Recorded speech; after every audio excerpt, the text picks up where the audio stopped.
Georges Saint-Pierre, prise 2.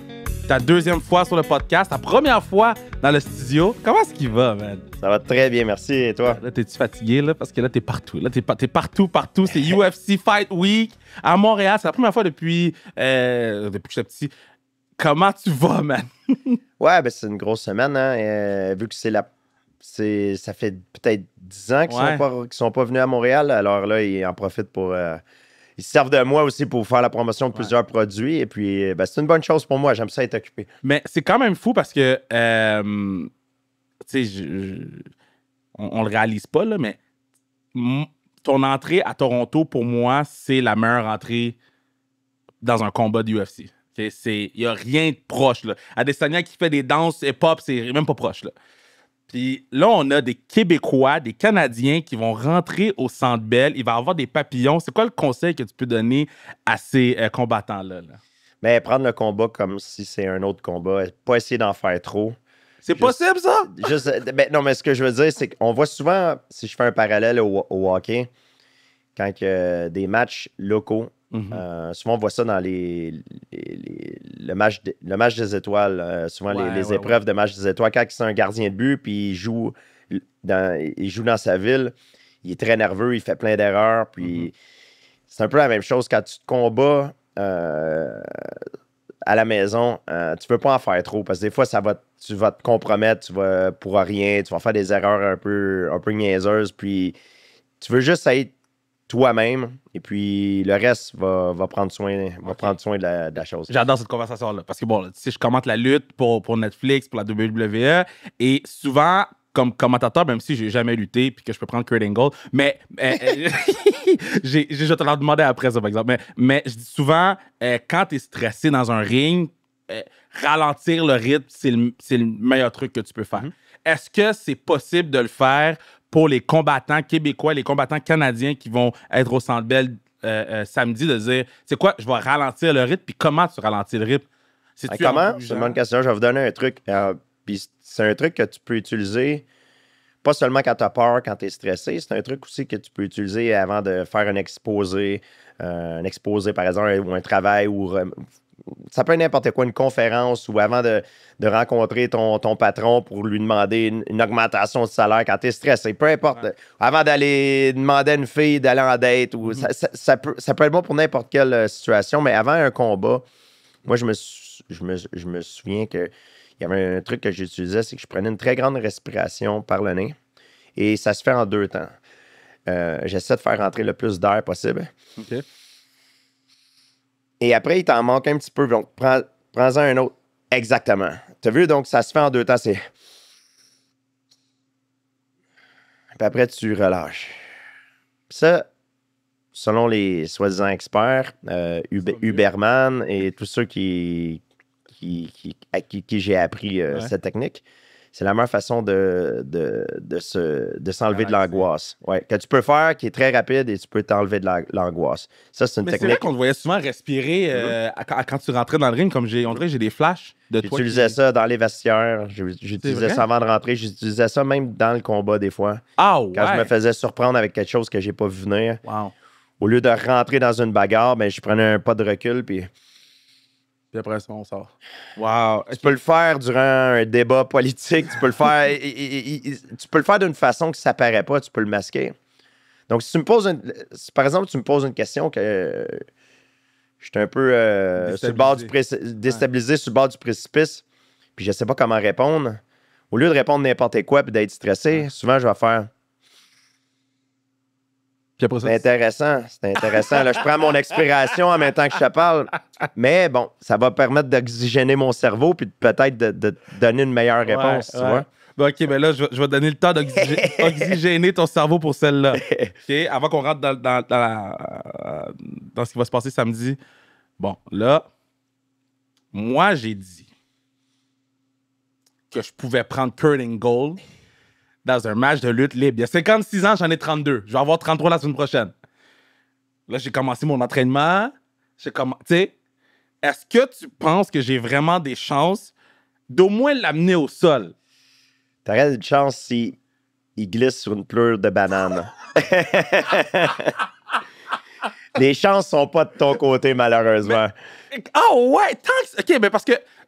C'est pas à 100%, mais c'est à 99,9%. Parce que Kurt Angle, premièrement, il a l'avantage du poids sur toi. Et aussi, c'est un ancien médaillé d'or aux Olympiques. Oui, il fait de la lutte professionnelle, mais le mec, c'est un athlète aussi en sport de combat, des vrais combats. La lutte, c'est un des sports, probablement le sport de combat le plus difficile. Ah ouais? Même Neil deGrasse Tyson, le fameux astrophysiciste, a dit que la lutte, c'est le sport le plus difficile qui soit. Ah, mettons, toi, est-ce que tu le prends? Mettons, d'un matin, là, on met toi contre Kurt. GSP contre Kurt, lutte libre. Juste des tombées à gauche puis à droite. Qu'est-ce qui se passe? En lutte libre, je sais pas dans quelles conditions physiques il est Kurt Angle. Moi, je reviens d'une opération à l'épaule. Oh non, donne-moi pas l'opération à l'épaule. Écoute, c'est sûr que dans son prime... Dans son prime puis dans ton prime. Dans mon prime, en lutte olympique, Kurt Angle me battrait en lutte olympique. Ah ouais? Bien sûr, parce que moi, ce que je fais, c'est du MMA. C'est pas spécialisé sur la lutte. Lui, ce qu'il fait, c'est seulement la lutte. C'est une forme c'est un sport de combat qui est très spécialisé. Est-ce que des fois, tu sais, vous étiez en gang puis vous vous dites, parce que là, c'est très utopique ce que j'ai dit par rapport à Kurt Angle, mais est-ce que des fois, vous vous êtes dit, hey man, si lui, je pouvais l'avoir dans l'octogone, on ferait beaucoup d'argent, puis deux, ça serait un maudit bon combat. Mais je pense que si Kurt Angle, c'est juste une question de timing, aurait vécu à l'âge que le MMA est aujourd'hui, je suis certain qu'il aurait été excellent en MMA parce que c'est un athlète absolument incroyable. Déjà, avec son background en lutte olympique. Et là, tu peux lui montrer d'autres techniques. Son striking, son combat au sol au niveau des soumissions. Je suis sûr qu'il aurait été capable de s'adapter et qu'il aurait été absolument formidable. C'est laquelle des arts martiaux que si tu as ça à la base, le reste, c'est facile à apprendre puis tu te dis, je peux former un champion avec ça?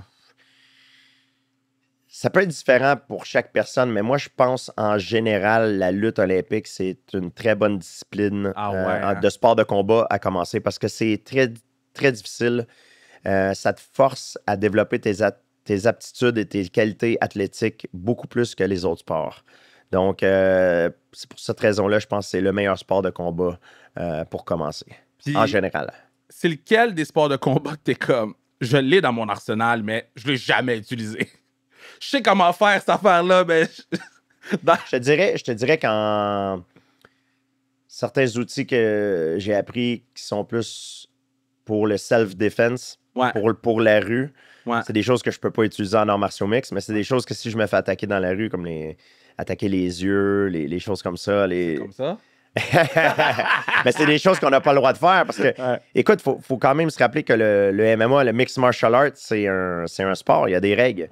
Donc, tu n'as pas le droit de tout faire. Et la raison que tu n'as pas le droit de tout faire, c'est pour protéger la santé des combattants.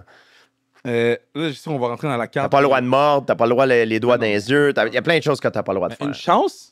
Absolument, bien sûr. Bien sûr. Non, c'est certain. Mais c'est juste pour te dire que dans la rue, il n'y a pas de règles. Tu peux prendre une roche, une bouteille de bière, et puis tu vois, il n'y a pas de règles. C'est pour ça que c'est différent. La gang de Bet99 sont l'autre bord, là, puis je sais qu'ils vont vouloir que je te pose des questions sur le fight, mais moi, j'ai goût de te parler. OK, so, admettons, parce que je pense pas que la belt était là quand tu étais là, mais la fameuse BMF, là, qui est Baddest Mother Effer, là, cette ceinture-là, est-ce que tu aurais voulu te battre pour ou t'es comme, c'est un prop? Ben, c'est plus je pense que c'est une ceinture qui est faite pour les fans. C'est ils disent en anglais un fan favorite. C'est un titre que, pour moi, c'est un titre de popularité, en fait, auprès des fans. Ça veut pas dire grand-chose, mais c'est un titre pour montrer l'adoration que les fans ont pour toi. C'est un titre un peu... Il donne un peu le titre de bad boy. Mais j'aime mieux être champion du monde que d'avoir ce titre-là. OK, là, j'ai ici. Bon, on va parler de ce qui passe samedi. Shevchenko. Oh my God. Shevchenko. Valentina Shevchenko. On va l'appeler contre Manon Furio. Bon. Assis-tu où dans les greatest of all time? Parce que puis ce combat-là, je pense qu'il va être très important pour son legacy parce que on a vu qu'il y a beaucoup de choses qui se passent, mais on la situe où? Est-ce qu'elle est top 3 ou là, ça commence à baisser un petit peu? Dans les greatest of all time. Dans les filles, là. Shevchenko, elle peut être 1, 2 ou 3. Il y a 2 autres noms aussi qui viennent. Nunez et Ronda Rousey. Exactement. Rousey, parce que je te dirais, ça a été la première qui a tracé le chemin pour les femmes. Côté popularité, je pense que ça a été l'athlète féminine en arts martiaux mix la plus populaire. Mais Rousey, c'est là, on s'entend. Là. C'est mais aussi elle était très, très bonne à finir ses adversaires avec le fameux Juji Gatame, qui est une clé de bras, qui était sa prise préférée. Aussi, c'est une femme qui est quand même très belle et puis elle est très charismatique, donc ça aide à vendre. Elle est arrivée à un vraiment bon moment. Un bon moment, puis elle a fait taire beaucoup de monde parce qu'il y a beaucoup de monde à l'époque qui disait « Ah, moi, ça ne m'intéresse pas regarder les femmes », mais quand ils la voyaient combattre, elle est très spectaculaire, puis ça l'a attiré beaucoup les yeux vers le sport de combat féminin en MMA. Et je te dirais, il y a Nunez.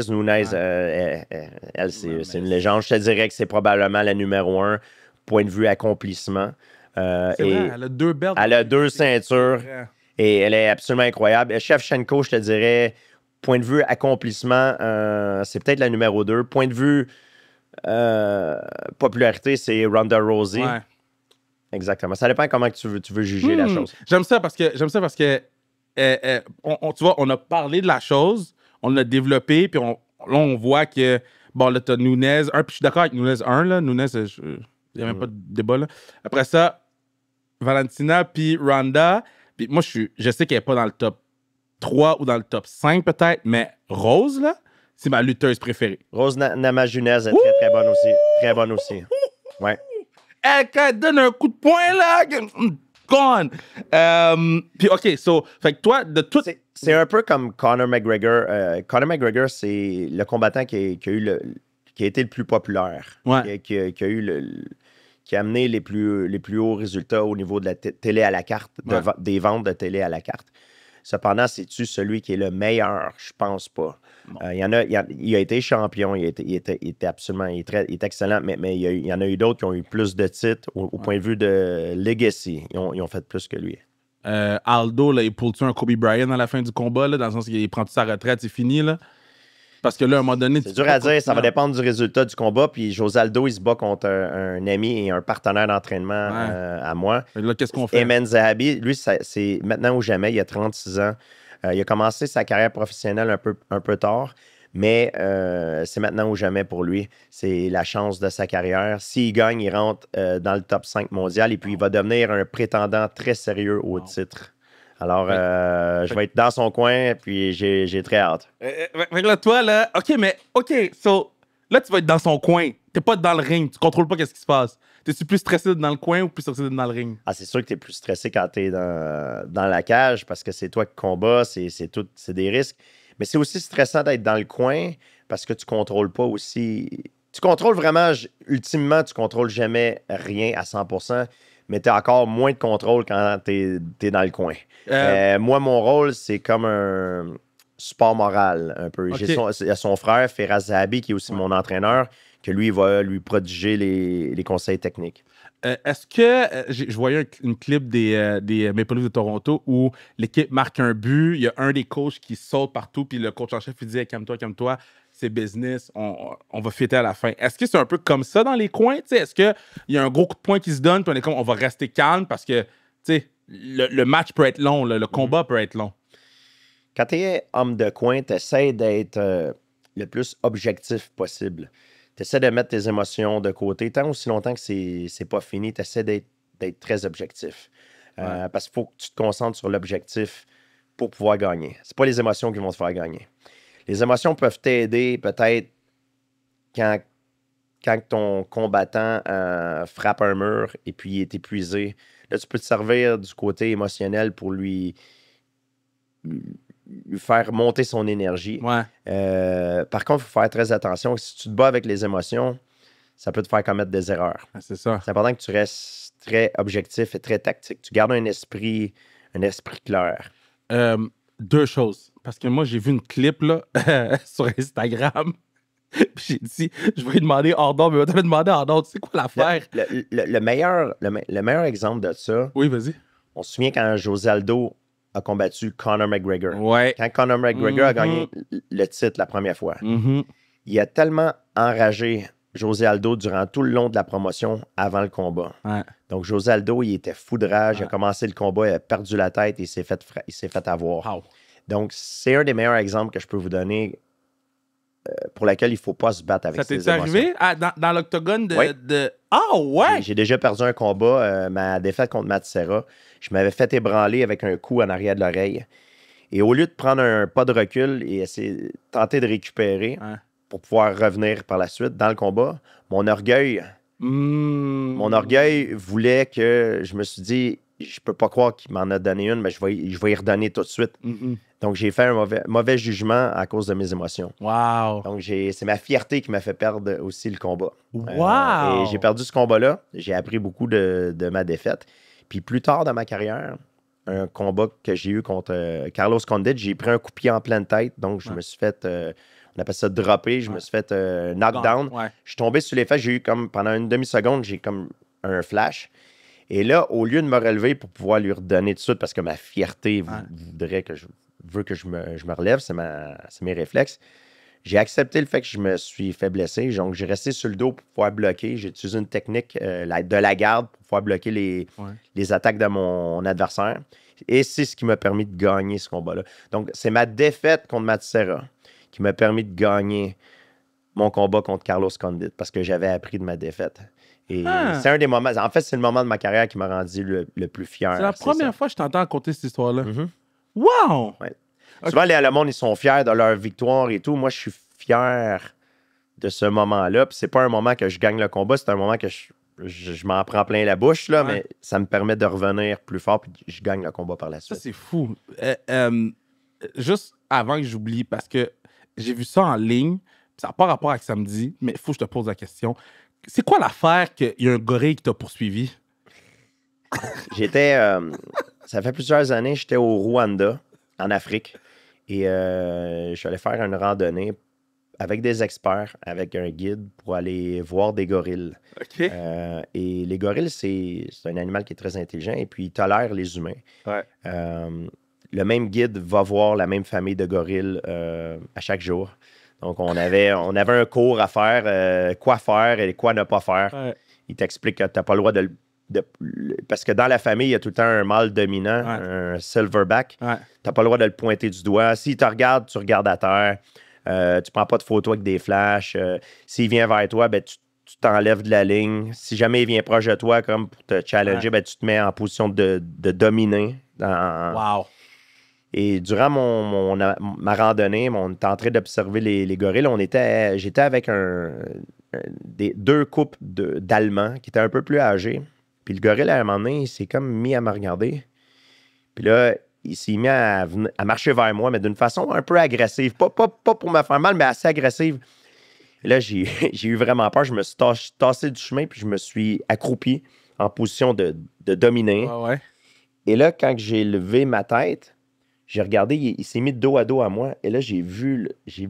On peut pas voir ça à la télé quand on regarde les documentaires, mais moi, j'étais tellement proche. J'ai vu à travers sa fourrure, ses muscles, la définition musculaire. Et je vois la grosseur de son dos et de ses muscles. Et là, je me dis dans ma tête, moi, je suis pas quelqu'un de religieux, mais là, je suis devenu religieux. Je dis, s'il vous plaît. Là, j'ai vu ça. Et là, le guide m'a donné la main, il m'a aidé à me relever. Et puis, je me suis tassé du chemin. Et le guide, par la suite, il m'a fait comprendre que la raison pour laquelle il s'est mis de dos à moi, juste pour vous montrer à quel point c'est intelligent, c'est parce qu'il voulait me montrer à quel point j'étais pas une menace pour lui. Donc, lui, dans sa tête, il s'est dit, je vais te donner mon côté le plus vulnérable pour te montrer à quel point j'ai pas peur de toi. Parce que juste, c'est un test, en fait. Il voulait juste que je me soumette à... Ouais, mais même avec mes années d'entraînement, je pense qu'on peut prendre 2, 3, 4 Georges Saint-Pierre puis j'aurais pas fait le poids. Fait que toi, là, quand l'affaire d'Internet de 100 humains contre un gorille, t'as fait « Nah, bro, moi, je les ai vus. Ils nous pètent toutes. » Non, ben 100 humains, 100 hommes contre un gorille, je pense que les hommes réussiraient à en venir à bout, même s'il y aurait beaucoup de morts. Cependant, un contre un, c'est impossible. Un gorille, ça peut carrément t'arracher le bras comme ça. Là. C'est extrêmement puissant. Il n'y a rien à faire. Il n'y a rien à faire. Puis ils savent en plus. Un gorille, c'est très intelligent. Tu vois un chien, ça n'a pas vraiment d'émotion. C'est content, des fois ça pleure, des fois c'est fâché. Mais un gorille, tu peux voir, c'est comme un humain. Quand tu le vois de proche, il te regarde des fois, puis tu vois la définition au niveau de sa figure. Des fois, il est jaloux. Des fois, il est curieux. Des fois, il me tape ses nerfs. Des fois, il est là puis il s'amuse en te regardant. Ça a tellement d'émotions. C'est comme un humain. On dirait que c'est un humain qui est comme 10 fois plus fort que toi puis que tu veux pas le fâcher, tu vois. Donc, c'est comme ça que tu te sens quand tu vois un gorille. Y a-tu... parce que là, ça fait combien de temps t'as pris ta retraite? Là, ça fait... Ça fait 6 ans. 7, 6? Ça fait 6 ans. Y en a-tu un dans la nouvelle gang, là?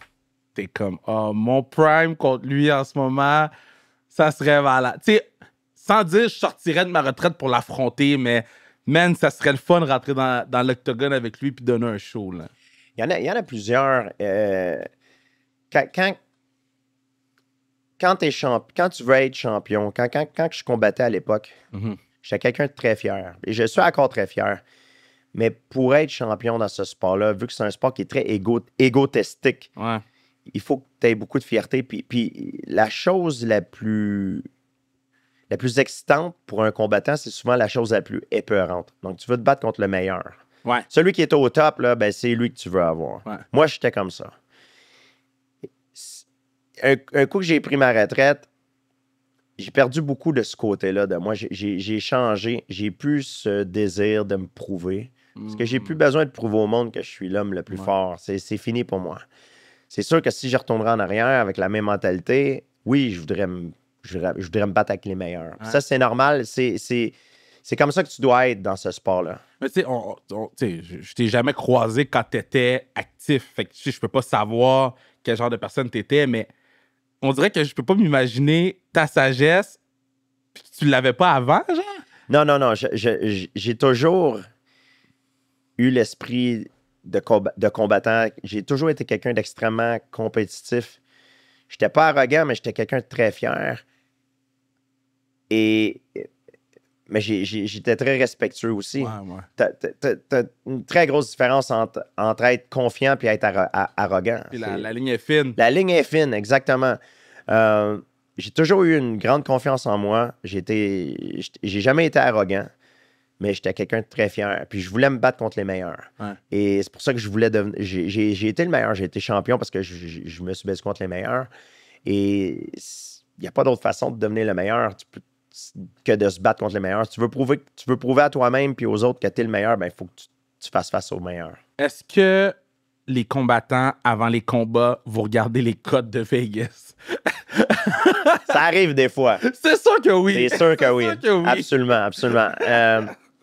Et tu regardes les codes de Vegas, qu'est-ce que le monde y dit, c'est sûr que ça va te chercher des fois. Puis il faut que tu te serves de ça comme motivation quand t'es pas le favori, tu te sers de ça parce que tu veux prouver aux autres qu'ils ont tort. Moi, je me suis servi de ça, surtout au début de ma carrière. Quand je disais à mes amis au début que je voulais être un combattant, ils sont tous mis à rire.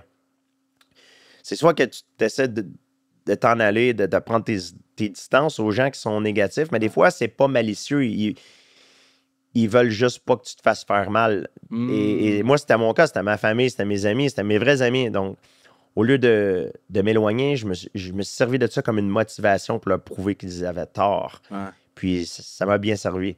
OK, so, c'est quand ça va arriver que ça va faire 10, 9, 8, 7, 6, 5, 4, 3, 2, 1, brrr, puis qu'on va voir Georges Saint-Pierre courir dans le Royal Rumble de la WWE. Tu ris, mais il y a quelqu'un quand j'étais au ESPN Award la dernière fois qui était de la WWE qui m'a approché. Le problème, c'est que je veux pas être en tournée. La façon qu'ils fonctionnent avec les contrats pour leurs athlètes, c'est souvent des contrats avec... il faut que tu signes à l'année. Puis de retourner sur la route, faire des galas à toutes les semaines. Un Royal Rumble.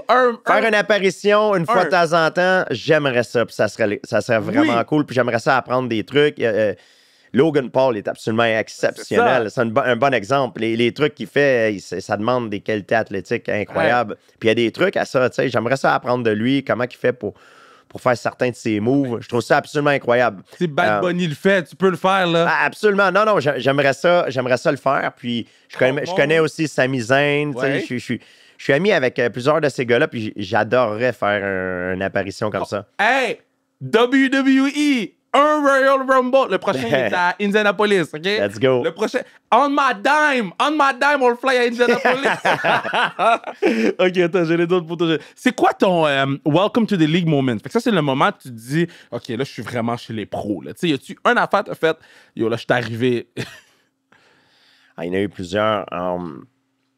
Au début, quand je voulais être professionnel, mon premier combat, je me souviens, c'était à l'auditorium de Verdun. C'était le soir que Stéphane Ouellette, le boxeur, faisait un combat en arts martiaux mix. Moi, je me suis battu sur cette carte-là. Wow! C'est sûr que l'attention n'était pas portée sur moi parce que je n'étais pas connu à l'époque, mais c'était sur Stéphane Ouellette, le boxeur. Et puis, l'auditorium de Verdun était plein. Et j'ai combattu ce soir-là, j'ai gagné, mais je me souviens dans le vestiaire, là, c'était comme... J'étais tellement nerveux, j'avais tellement peur. Là, je me suis dit, merde, ça commence, là. Puis, wow, ça a parti comme ça. C'est lequel de tes combats qui n'est pas dans le Hall of Fame que tu te dis, ce combat-là mériterait d'être dans le Hall of Fame? Quand ça va arriver, ça va arriver. Mais si on est capable de le mettre dedans, ça serait malade. Il y a plusieurs combats que j'ai faits qui ont un peu peut-être passé inaperçus, mais que pour moi, ça a été une très grande victoire. Il y a un combat que j'ai fait contre Thomas Denny, qui était mon 4e combat professionnel. Ouais. C'était à Montréal. Et j'étais malade. Je faisais de la fièvre et puis... T'as ton Michael Jordan flu game? moi, je vais te dire, on m'appelait Rush parce que quand j'ai commencé ma carrière, je finalisais tout le monde. Je finissais tout le monde, tous mes adversaires au premier round. Ouais. Et là, j'affronte un Américain, la première fois de ma vie, un combattant international. J'étais champion canadien, mais là, je m'en vais contre du calibre international. Ouais. Et puis, j'ai un premier round, je suis malade. Déjà là, je suis pas à 100%, mais le combat commence. J'ai un gros premier round. J'essaie de finir mon adversaire.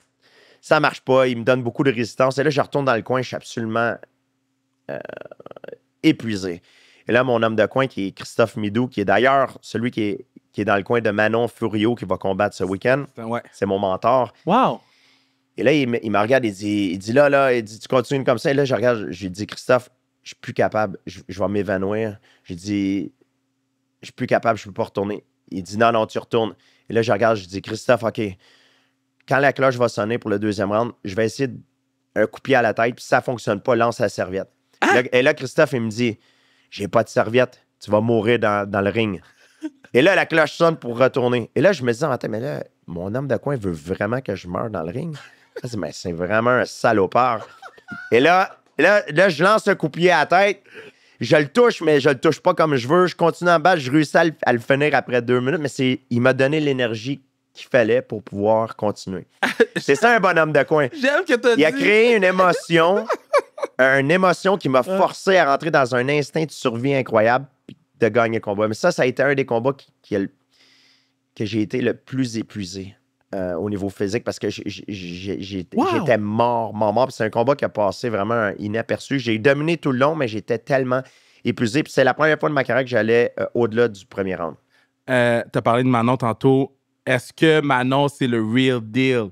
Est-ce que les gens ils vont mettre de l'argent? Là? Qu'est-ce qu'on fait avec Manon? Non, absolument. Manon est incroyable. C'est une Française. Elle vient du karaté. Et puis, s'il y a quelqu'un qui peut battre Valentina Shevchenko en ce moment, c'est elle. Oh ouais? Ouais, 100%. Son combat au niveau du pied-point debout est très, très fort. Elle vient du karaté. Valentina Shevchenko, c'est plus du Muay Thai. Ouais. Donc, ça va être un clash entre le karaté et le Muay Thai. Et puis, Manon peut très bien gagner le combat. Je pense qu'elle va d'ailleurs gagner. C'est son temps. Le sport de combat, c'est une question de timing. Il n'y a personne qui peut battre le temps. Il y en a qui montent, il y en a qui descendent, mais je pense vraiment que Valentina Shevchenko est un peu sur la descente en fin de carrière, puis Manon, elle, c'est son règne qui commence. Ça va prendre quoi là, pour qu'on t'envoie affronter Jake Paul dans un ring? On va voir. Écoute, s'il y a une proposition intéressante, ça serait le fun. Ah, t'es intéressé? Mais si c'est je pourrais pas retourner. Je ne voudrais pas retourner faire ça à l'année longue, à chaque semaine, voyager. Ça me tente plus. Cette vie-là, pour moi, est finie. Mais faire une apparence pour un événement spécial ou faire quelque chose, un caméo, j'aimerais ça faire ça. Parce que c'était moins la mode quand tu... Puis peut-être si j'aime ça, puis je pogne la piqûre, peut-être que je vais vouloir retourner plus souvent. Je suis en train de le booker. Mais c'était peut-être moins... puis on n'a pas fini. C'était peut-être moins quand tu étais là, mais si tu avais le choix pour le plus gros combat que tu as eu, peut-être celui à Toronto, si tu avais le choix que quelqu'un chante ton entrée, ça serait qui? Tu sais, qui viennent chanter ton entrée avec toi. Là. On voit beaucoup... Il y en a plusieurs. Peut-être Drake, start from the bottom. Oh ouais! Toi, t'étais pas content dans le bif, là.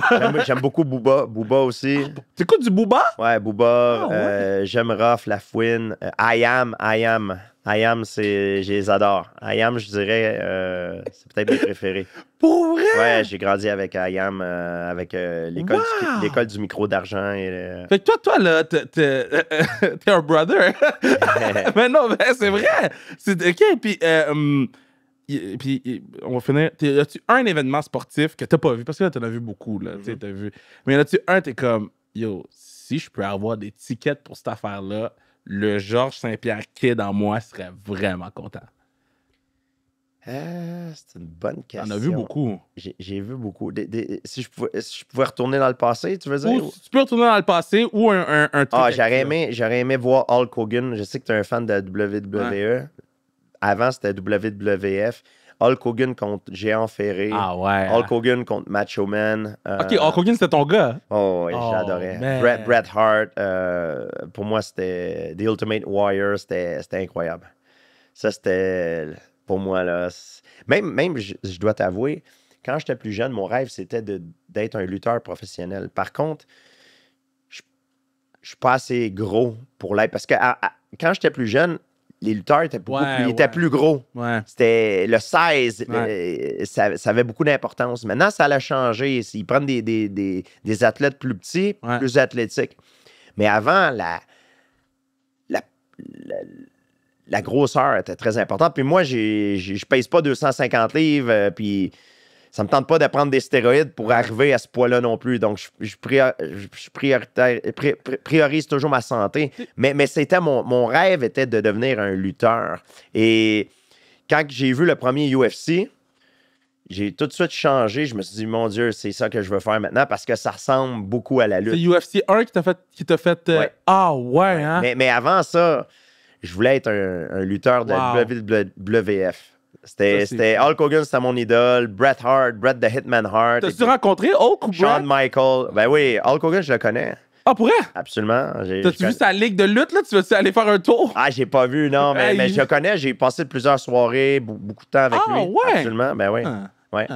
Mais genre, t'as un autre podcast après, fait que je vais te laisser. Mais tout le temps un plaisir de te jaser, tout le temps le bienvenu dans le studio. Je sais que t'as une grosse semaine, beaucoup de choses à faire, mais ben là, attends, on va juste vite. Avec le Bet99, t'es avec la game de Bet99. Bud, t'as ta nouvelle bière. Ouais. Avec. Édition limitée. Ouais, édition limitée. L'or de ta ceinture dans la bière. Exactement. Crazy. Pas dans la bière, dans les canettes. Non, on va pas mettre de l'or dans la bière, OK? On n'est pas rendu le groupe. T'as une nouvelle... Ça va pas être sorti. On peut en parler de la sauce piquante. Oui, sauce piquante de Lords. J'ai une sauce piquante qui est Rush et aussi une qui est KO, qui est vraiment piquante. C'est terrible, ça. Ouais. Toi, t'es-tu... OK. Puis après ça, bon, on a fait le tour. J'ai ma ligne de vêtements aussi. Oui, c'est vrai, c'est ça qui sort vendredi, immédiatement après la pesée officielle du UFC. Ouais. On fait le lancement officiel et puis je vais être là avec David Loiseau, Patrick Côté, Olivier Aubin-Mercier, Valérie Letourneau, puis il va y avoir aussi des invités spéciaux qui vont passer nous voir. Tout le squad, donc c'est vendredi soir à l'Hôtel Vogue à Montréal. Mais moi, je peux être là, moi? Tu peux venir, bien sûr. Non, mais je vais être... Non, mais faut que je m'habille comme ça. Moi, je suis pas un très fashion, là. Mais je vais peut-être mettre un petit t-shirt comme ça. Hey. Mais félicitations encore, puis bravo, puis merci d'avoir pris le temps de venir. Merci. Là, le podcast est fini.